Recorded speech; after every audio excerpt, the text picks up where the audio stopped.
une révélation sur cette maladie pandémique qui est le coronavirus.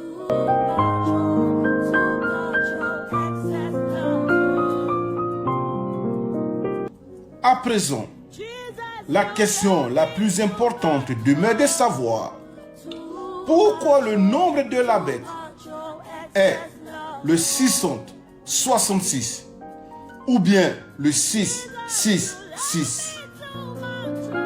Et beaucoup plus révélateur, pourquoi les Saintes Écritures déclarent en son livre d'Apocalypse au chapitre 13 au verset 18 que le nombre 666 est un nombre d'hommes.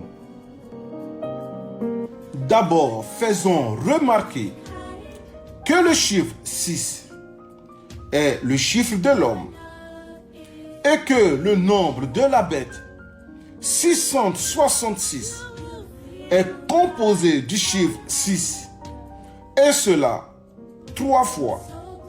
Et je précise bien 3 fois et donc symbolise l'homme 3 fois. La question demeure.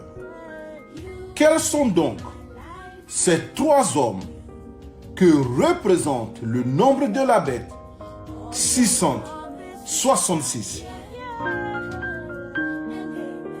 Pour réponse, il est important de noter que l'homme est formé de 3 parties, c'est-à-dire le corps, l'âme et l'esprit.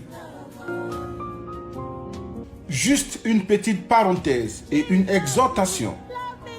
Quand la Bible déclare que l'homme est créé à l'image et selon la ressemblance de Dieu, cela est pour 3 raisons principales. Première raison, c'est parce que l'homme a bénéficié de l'Esprit de Dieu en soufflant dans ses narines après l'avoir créé. Contrairement aux autres êtres vivants comme les animaux, comme cela est d'ailleurs confirmé en Genèse chapitre 2 au verset 7. Deuxième raison, c'est parce que l'homme est le seul être vivant ayant été doté de la raison et du libre arbitre, contrairement aux autres êtres vivants qui n'agissent que par instinct. Par exemple, lorsque tu prends un chien en Europe, il mangera directement au contact de sa bouche. Pareil pour un autre chien en Asie.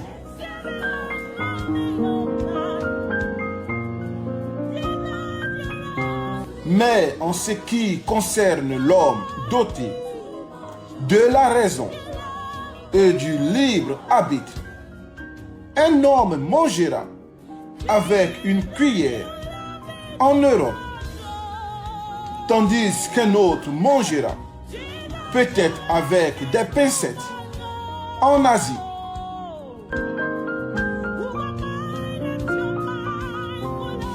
Alors enfin, l'homme est dit fait à l'image, selon la ressemblance de Dieu, pour aussi cette troisième raison principale. Comme déjà évoqué, l'homme est fait de 3 parties, c'est-à-dire que l'homme est formé d'un corps, d'une âme et d'un esprit, comme le prouve d'ailleurs le livre des Hébreux en son chapitre 4 au verset 12. Et je cite: la parole de Dieu est vivante et efficace, plus tranchante qu'une épée quelconque à 2 tranchants, pénétrante jusqu'à partager âme, et je précise bien âme et esprit. Et je répète encore, esprit. Jointure et moelle. Et précision est faite. Jointure et moelle qui représentent le corps. Alors cela est désormais clair à la lumière du livre de Hébreux, chapitre 4, verset 12, que l'homme est formé de 3 parties. Tout comme d'ailleurs l'Éternel, notre Dieu, s'est manifesté à l'humanité en 3 entités, soit Dieu le Père, Dieu le Fils et Dieu le Saint-Esprit. Pour prouver cela, lisons à présent Matthieu chapitre 3, versets 16 à 17, et je cite. Dès que Jésus, et ici nous voyons Dieu le Fils, Jésus eut été baptisé, il sortit de l'eau, et voici les cieux s'ouvrirent, et il vit l'Esprit de Dieu. Et à présent, nous voyons la manifestation de Dieu en esprit, donc l'Esprit de Dieu, descendre comme une colombe et venir sur lui. Verset 17. Et voici, une voix fit entendre des cieux ces paroles. Et en ce moment, c'est Dieu le Père qui parle et dit, celui-ci est mon Fils bien-aimé, en qui j'ai mis toute mon affection.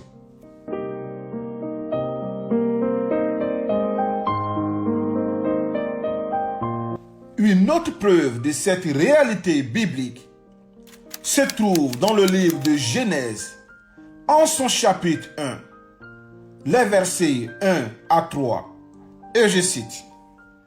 Au commencement, Dieu, et nous voyons ici la manifestation de Dieu le Père. Alors, Dieu créa les cieux et la terre. Verset 2. La terre était informe et vide. Il y avait les ténèbres à la surface de l'abîme.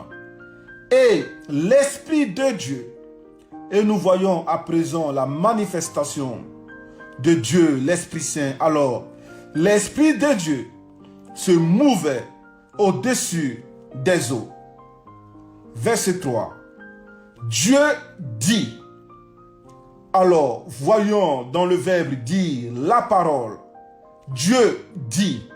Et donc la manifestation de Dieu le Fils. Alors, Dieu dit que la lumière soit. Et la lumière fut.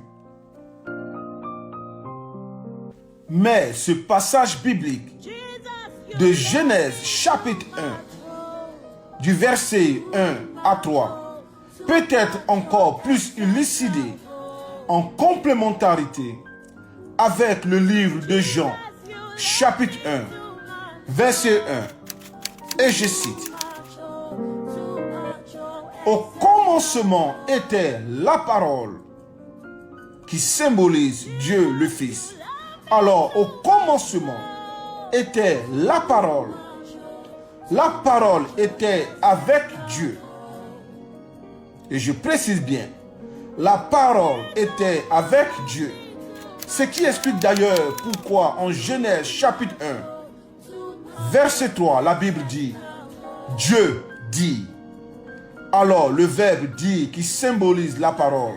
Et si nous retournons en Jean 1, 1, la Bible continue de dire, la parole était avec Dieu et la parole était Dieu. Et je répète encore, cette parole qui était avec Dieu était aussi Dieu. Voilà pourquoi je parle de Dieu le Fils en la personne glorieuse de notre Seigneur et Sauveur, Jésus-Christ de Nazareth.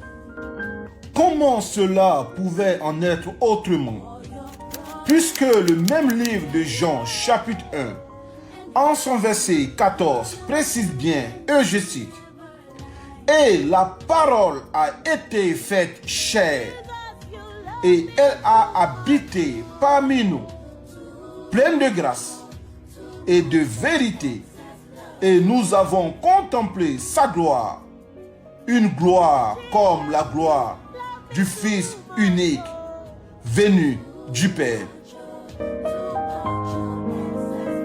Et donc, si vous permettez la fermeture de cette brève exhortation biblique, et qu'à présent, nous revenons à notre enseignement du jour, la question demeure de savoir pourquoi donc, sachant que le chiffre 6 est le chiffre de l'homme, conséquence, le nombre de la bête est formé du chiffre 6, et cela à 3 reprises, et donc du 6, 6, 6.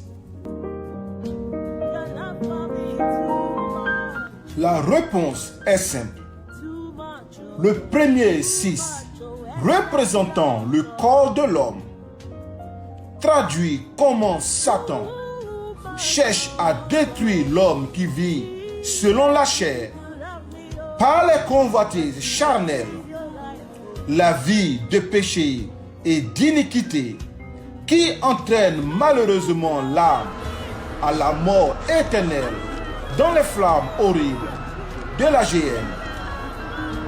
Voilà pourquoi, selon le livre de Romains, chapitre 8, verset 8, la Bible déclare, et je cite, « Ceux qui vivent selon la chair ne sauraient plaire à Dieu. »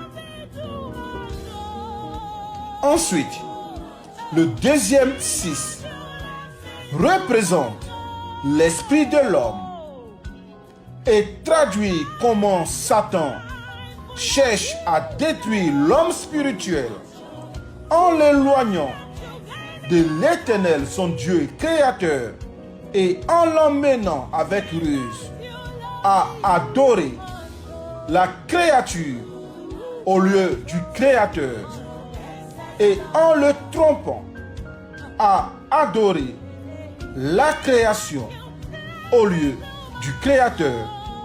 Voilà pourquoi la sainte parole de Dieu nous donne cet avertissement solennel, et cela dans le livre d'Éphésiens, en son chapitre 5, au verset 5.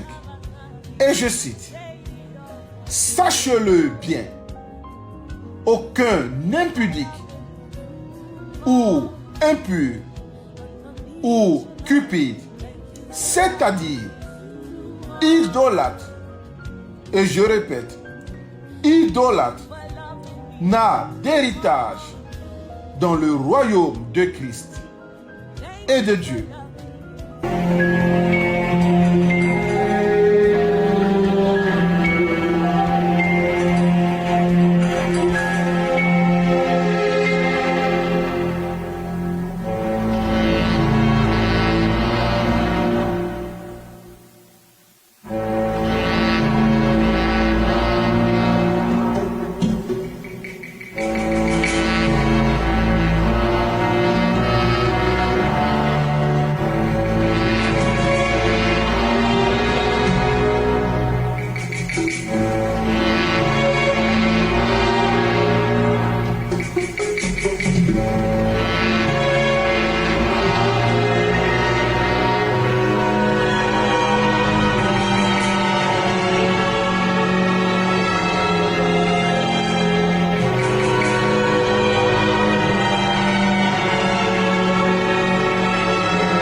Enfin, le troisième 6 représente l'âme de l'homme et traduit comment Satan cherche à détruire l'âme des hommes en convainquant même certains à lui vendre leur âme, et cela au travers des sociétés secrètes mystiques et franc-maçonniques, et cela dans l'unique but d'entraîner toutes ces âmes naïves dans les flammes horribles de l'enfer après avoir désobéi et se rebellé contre l'Éternel, le seul et véritable Dieu.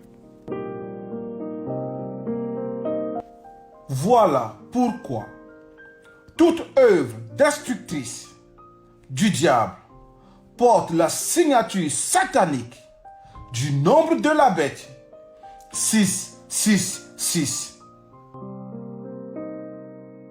Tout comme la pandémie du coronavirus qui porte de même la signature mystique du nombre de la bête 666. Le premier 6 représentant le corps de l'homme, puisque le coronavirus a rendu malade plusieurs corps et donc plusieurs vies.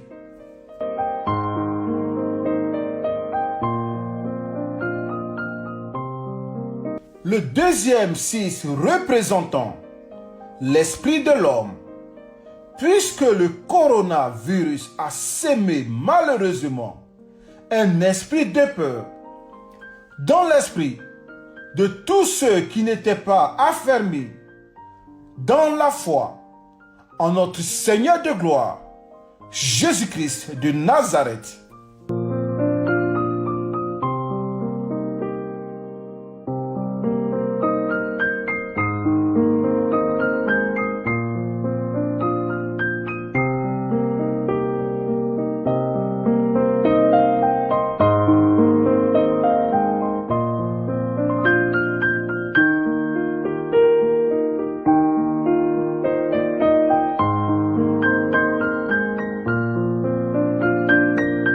Enfin, le troisième et dernier 6, représentant l'âme de l'homme, puisque le coronavirus, à travers l'esprit des morts, a entraîné plusieurs âmes, malheureusement non repenties, en enfer.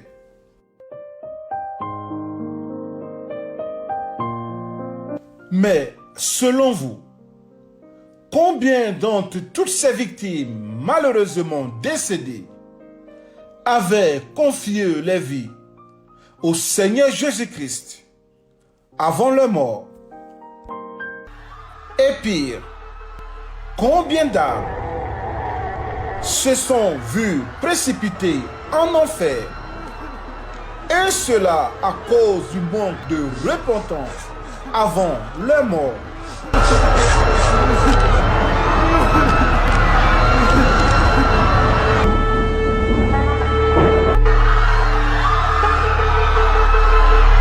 Pour conclure cet enseignement biblique sur la pandémie du coronavirus, ces précisions suivantes restent à faire. Premièrement, le coronavirus est bel et bien une œuvre satanique, portant même la marque de son nombre, qui est le 666. Et donc le coronavirus n'émane nullement de l'Éternel notre Dieu, comme veulent nous le faire faussement croire certains prédicateurs. Tu sais même pas qui est derrière quelque chose, tu cherches ça. C'est parce que vous ne connaissez pas Dieu. Nous sommes, en tant que chrétiens, combattants de la révolution chrétienne, nous sommes des ouvriers du Seigneur Jésus-Christ. Et quand notre maître s'est là pour agir, on se tait, on ne parle pas dans son affaire. Ce qui se passe là, c'est Dieu lui-même. Ce qui se passe là, c'est Dieu lui-même. Je vais vous expliquer ça tout à l'heure. Et c'est pour vous donner un signal. Pour la deuxième guerre, pour la première guerre qui se sont déroulées là, c'est pour vous donner un signal que la troisième guerre mondiale qui vient là, c'est lui encore qui va orchestrer les choses. Mon ami, moi là, Dieu me parle. Tu ne peux pas me vanter. Le Seigneur dit malheur qui est en train de frapper la terre. Ce n'est pas le diable qui est l'auteur, c'est lui-même Dieu. Il a dit, les gens ne donnent pas les vraies infos. Donc tout ce qui arrive là, c'est Dieu qui est en base pour nos comportements. Donc le coronavirus, c'est une œuvre du Seigneur. Donc arrêtez d'accuser Satan. Donc ce n'est pas Satan qui a envoyé le coronavirus.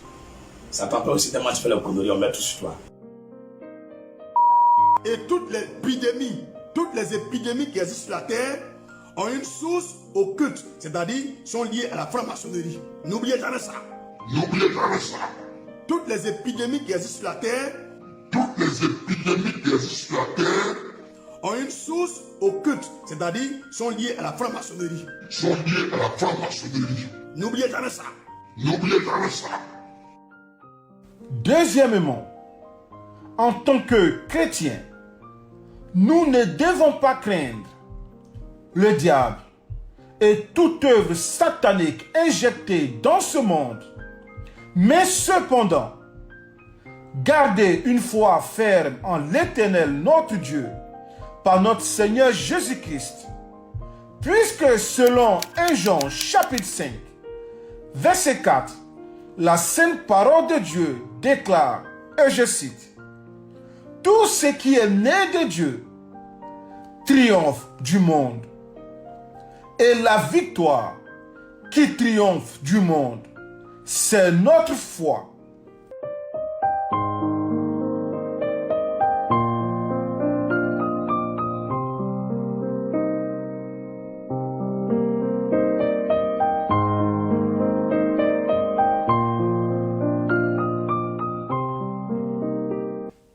Troisièmement, en tant que chrétiens, nous devons demeurer dans la prière pour nous et nos familles, puisque selon le livre de Luc, en son chapitre 21, au verset 36, la Bible déclare, et je cite, « Veillez donc et priez en tout temps, afin que vous ayez la force d'échapper à toutes ces choses qui arriveront. »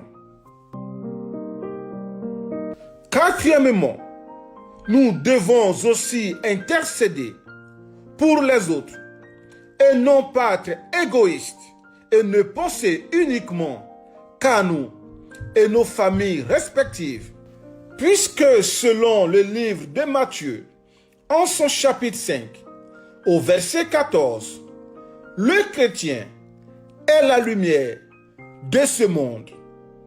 Et aussi, selon Matthieu chapitre 5, verset 13, le chrétien est le sel de la terre. Et ainsi, en tant que lumière de ce monde et sel de la terre, nous ne devons pas allumer nos postes téléviseurs, écouter les mauvaises nouvelles qui proviennent des médias et ensuite vaquer à nos occupations indifféremment sans intercéder pour les autres, comme si de rien il n'était. Voilà pourquoi notre Seigneur Jésus-Christ nous donne ce commandement solennel dans le livre de Jacques, en son chapitre 5, au verset 16. Et je cite, « Priez les uns pour les autres. » Et je précise bien, priez les uns pour les autres, afin que vous soyez guéris. La prière fervente du juste a une grande efficacité.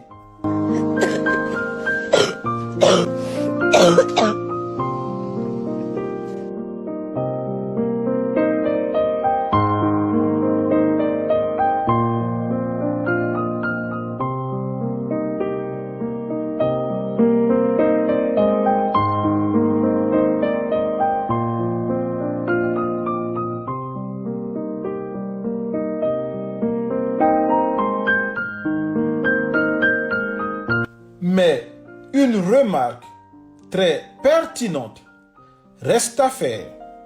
N'est-ce pas que le chiffre 6 est confirmé comme étant le chiffre de l'homme et qu'à l'opposé, le chiffre 7 est considéré comme le chiffre de la perfection, voire le chiffre de l'accomplissement.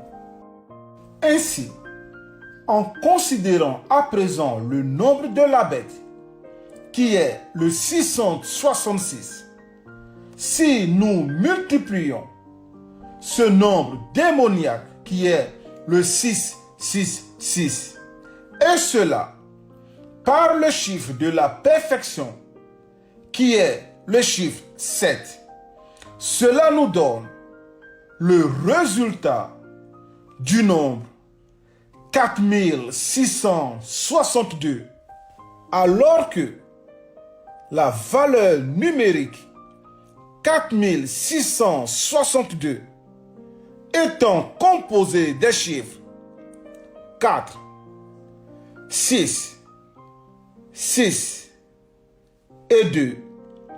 Alors, si nous additionnons à présent les chiffres 4 plus 6 plus 6 et plus 2, cela nous donne le résultat du nombre 18. Alors que 1 plus 8, qui forme le nombre 18, donne le résultat du chiffre 9. Chiffre 9 qui symbolise dans ce cas de figure la nouvelle naissance en Jésus-Christ, notre Seigneur et Sauveur.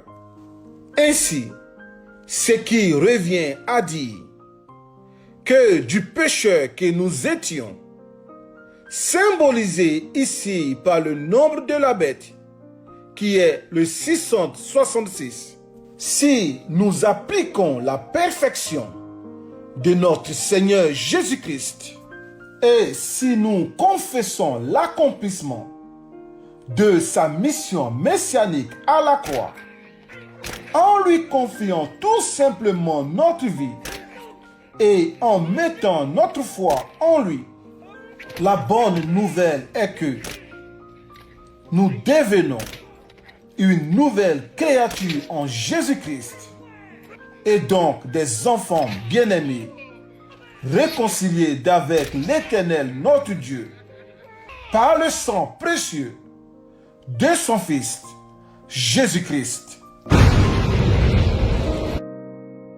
Voilà pourquoi la sainte parole de Dieu nous donne cet avertissement solennel en son livre de Jean, en son chapitre 3, au verset 3. Et je cite, « Jésus lui répondit, « en vérité, je te le dis, si un homme ne naît de nouveau, et je précise bien, ne naît de nouveau, il ne peut voir le royaume de Dieu. »